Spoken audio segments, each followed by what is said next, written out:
এর নবীর উম্মতের দল সারা দুনিয়াটা শাসন করেছেন বান্দা দুইজন। এক নাম্বার পয়গম্বর সুলাইমান, দুই নাম্বার বাদশাহ জুলকারনাইন, সেকেন্ডার বাদশাহ জুলকারনাইন মৃত্যুর এক মুহূর্তে ভক্তদেরকে বলে গেলেন, এ ভক্তবিন্দু, আমি যখন মৃত্যুবরণ করব, আমাকে যখন তোমরা কাপন পরাইয়া গোসল করাইয়া জানাজা দিয়া যখন তোমরা দাফন করবা, আমি বাদশাকে তোমরা খাটের মধ্যে দুইটা হাত দুই পাশে এরকম ভাবে বের করে দিবা। বের করে দিয়া সারা গ্রামের মধ্যে ঘুরাইয়া বাজারের মধ্যে ঘুরাইয়া তোমরা দাফন করবা।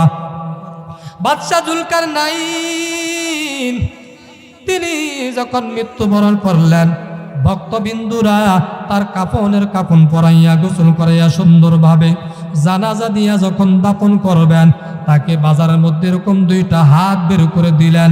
দুনিয়াদারিয়া তাকাইয়া বলে, তাকাইয়া দেখো, সারা দুনিয়া বদ্ধ জাহানের বাদশা হওয়ার পর মৃত্যুর সময় এখন দুই হাত দিয়া দুনিয়া করে কি যেন চায়, দুনিয়ার লোভ এখনো সামলাইতে পারলো না।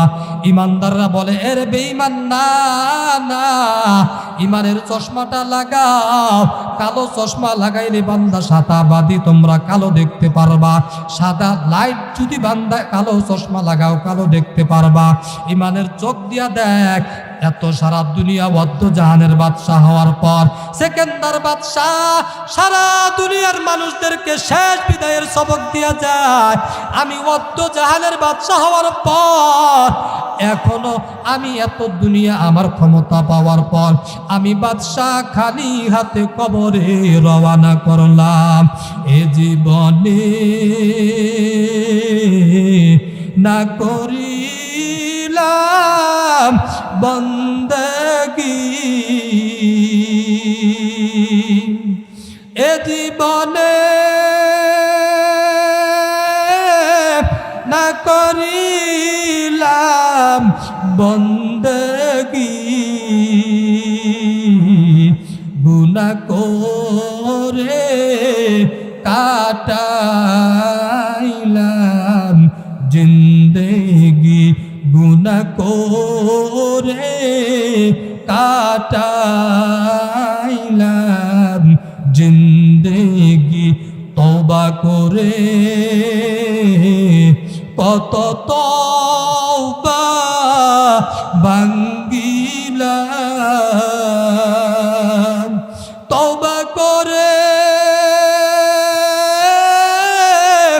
কত তওবা ভাঙ্গিলাম,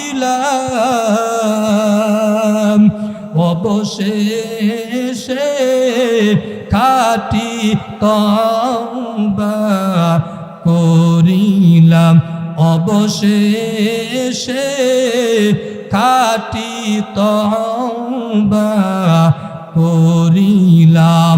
এর নবীর উম্মতের দল আল্লাহ বারবার তাকওয়া অর্জন করার জন্য বলল, কারণ তাকওয়া এমন একটা সম্পদ। এর বান্দা, তাকওয়া যদি তোমার মধ্যে না থাকে, বান্দা তুমি হজ করবা, তোমার হজ কবুল হবে না। ওয়া মান ইউআযযিম শাআইরাল্লাহি ফাইন্নাহা মিন তাকওয়াল কুলুব। আল্লাহ বলে, বান্দা হজ করবা, সেখানেও তাকওয়ার দরকার।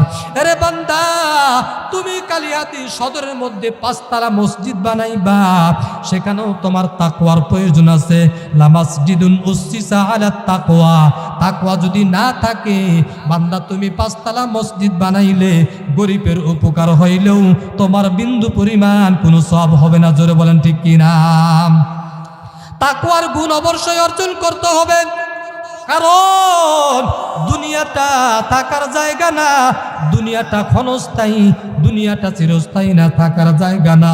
এর নবীর উম্মতের দল একটু ভালোভাবে তাকাইয়া দেখো, ও পথের আড়ালের মা, ও কালিহাতির মুসলমান, ও যুবক ভাই, এখনো একটু খেয়াল করে দেখো, কত যুবক সকালবেলা মোটর সাইকেল নিয়ে বের হয়, কুয়াশার মধ্যে কিছু দেখতে পায় না, হঠাৎ করে ট্রাক বাস চাপা দিয়ে মৃত্যুবরণ করে ফেলে।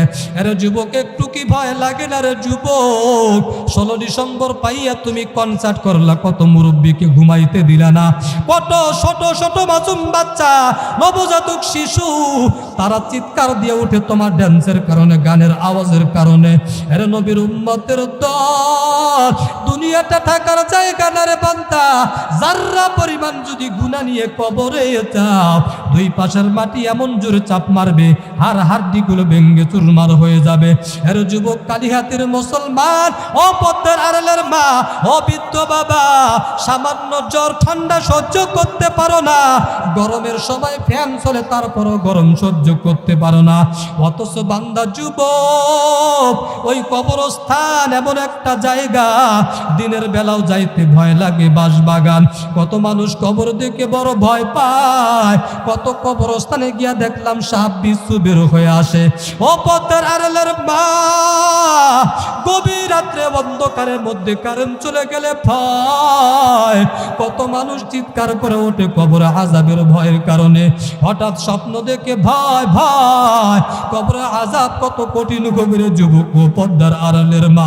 এর যুবক ভাই, একটু মনোযোগ দিয়ে শুনেন, কত কবরে না আগুন দেখা যায়, আবার কত কবর 10 বছর 15 বছর 20 বছর পরেও কিন্তু কাপনের কাপড় সহ দেখা যায়।